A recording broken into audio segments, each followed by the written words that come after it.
Hi అండి, మా Palnadu side ప్రతి ఫంక్షన్లో చేసే సేమియా సగ్గుబియ్యం పాయసం ఎలా చేసుకోవాలో చూద్దాం. ముందుగా సగ్గుబియ్యాన్ని కడుక్కొని హాఫ్ అన్ అవర్ నానబెట్టుకుంటే తొందరగా ఉడికిపోతాయి. హాఫ్ అన్ అవర్ నానిన తర్వాత స్టవ్ పైన పెట్టుకొని ఉడికించుకోవాలి.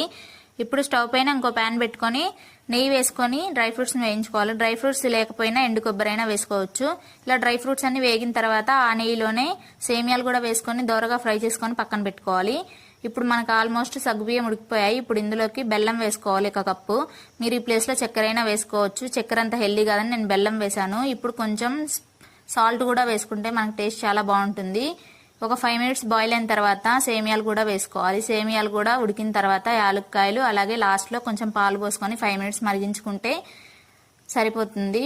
ఇప్పుడు డ్రై ఫ్రూట్స్ అలాగే ఎండు కొబ్బరి ముక్కలు వేసుకొని ఈ స్టేజ్లో మనం దింపేసుకుంటే తర్వాత చిక్కబడుతుంది అనమాట. చాలా టేస్టీగా ఉంటుంది. ఇలాంటి క్విక్ అండ్ ఈజీ రెసిపీస్ కోసం మన ఛానల్ని సబ్స్క్రైబ్ చేసుకోండి. వీడియో నచ్చితే లైక్ చేయండి. Bye bye.